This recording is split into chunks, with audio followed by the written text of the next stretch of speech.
Hey folks, Will Brink here at www.brinkzone.com.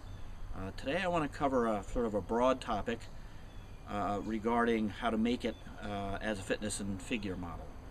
And it's basically a spin-off from the article I wrote called So You Want to Be a Fitness Model, which has been very popular. Wrote it a number of years ago. I forget what magazine it was published in, but it's, you can find it all over the internet. Some of the well-known physique photographers such as Bill Dobbins and others have used it on their websites because they thought it was important reading for up-and-coming people who want to break into the industry type thing. So I'm not going to go into great detail about the topic, how I outline the steps that people need to take to be successful as fitness and figure models. If you haven't read it, I suggest you do. It should be linked, it will be linked, should I say, at the Brink Zone, probably linked below this article depending on where it's appearing. So that covers the basics and the important stuff, but I want to update it, a sort of a 2010 version, let's say, for those trying to break in the industry and to sort of reiterate some of the points I make, because I'm still seeing a lot of the same issues. And just to add another point, I've also had a number of well-known, established figure fitness type models who have done well in the industry who told me that if they had had such a guide when they started out, they would have saved themselves a lot of time and energy. So that's that when it comes to that article. But some of the real-world examples that I would like to share, again, to sort of bring it home, that shows me that a lot of people, whether they read it or not, are just not following the basic principles of doing well in this industry. And I'm not going to sugarcoat this. Unlike a lot of people who are talking to this particular audience, I'm not going to sugarcoat it. I'm going to tell you the facts, just as the article does. It is my experience that, pretty girls are used to getting what they want when they want it, most of their lives. And what happens is when they come out into the real world, to do business in the real world, it's not always that way anymore, and they often have a hard time adjusting to that reality. They are now, of course, competing with other pretty girls, some of which are perhaps a bit more business savvy, let's say. And there's a known fact of life. Let me tell you right now. Maybe you're young enough that you haven't learned this, but in fighting or in modeling, there's always somebody tougher, and there's always somebody better looking. And that's a fact of life. And if it isn't now, they will show up. So you have to know this. And therefore, it's not always, the best looking girl per se that does well in the industry. Sometimes it is. But it's really the person who has their act together.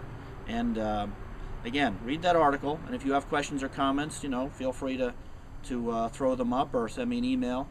But let me give you some real world examples, I was at the Arnold Classic, last year, and I'm at the after party, which I'm usually at, and I'm hanging out with a friend of mine and her husband. She's a very successful, I guess you'd call her a fitness model, figure model.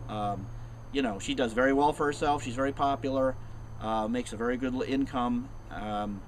She introduces me to a friend of hers, and she says, this is a friend of mine. She really wants to break into the industry. I told her to read your article, so on and so on, and we get introduced, and I'm talking to her, and she says, I read your article, I thought it was great, and boy, if I could just get a spread, some coverage in, a magazine like Oxygen, that would do the trick.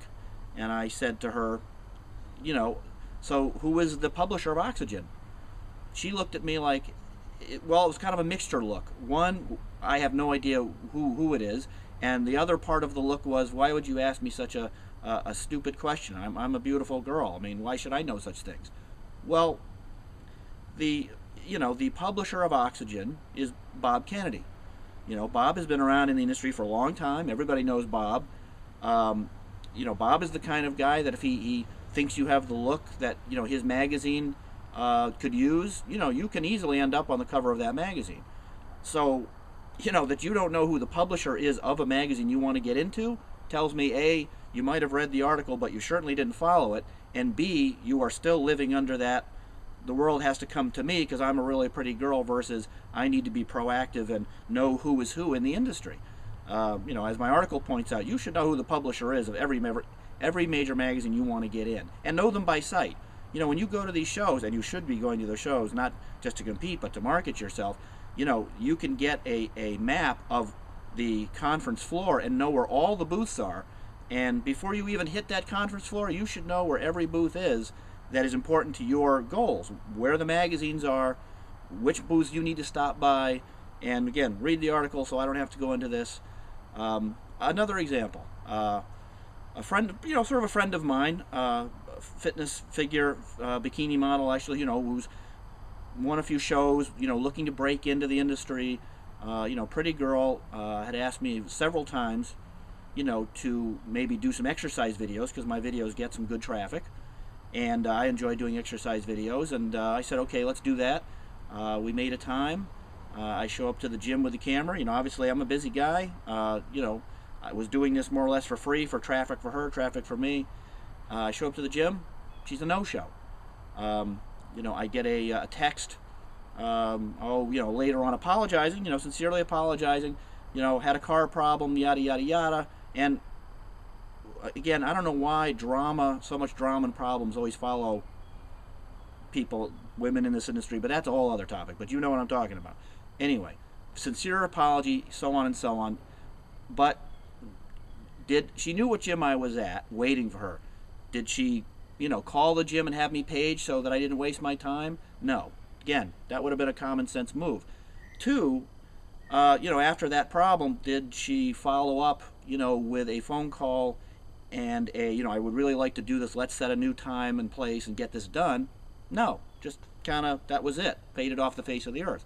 Well, a few weeks later, one of the companies I do work for, or have done work for in the past, contacted me, asked if I knew of a local regional fitness model who would like to do some work at a booth for their company with a possible photo shoot. And I said, no, I don't. And the reason is I'm not going to put my reputation on the line recommending anybody that I don't feel is professional, not under that, again, that cloud of I'm a pretty girl so the world revolves around me attitude type of thing. So, there, unbeknownst to her, I have to say, unless she watches this video, was a job that, she would have gotten. But again, if somebody doesn't show me, and I can tell you, this is the same for, I'm not a big photographer. I'm, do a little bit of other things, but as far as being a well-known photographer, I'm not that well-known. But I can tell you, this is how it works. I know the big photographers, and I know the publishers. I know the rest of them. There's plenty of pretty girls out there who will be on time and, do what they have to do. But they're, by and large, they are pretty notoriously like that, like the previous person. And I see that a lot. And then they still are kind of clueless. I've seen her and others since that are, can't figure out why they haven't made any progress, are unhappy about where they're going with it. So there's some real world examples of how it works. And, if I'm being harsh, sorry. But again, I'm not going to sugarcoat it for you. I'm going to tell you the way it is, the way it needs to be if you want to be a success, be successful in the fitness industry. And again, I recommend, if you haven't read So You Want to Be a Fitness Model, read it, and if you have, go back and reread it and actually pay attention to it. There is a difference between just reading a thing and actually initiating what's in there.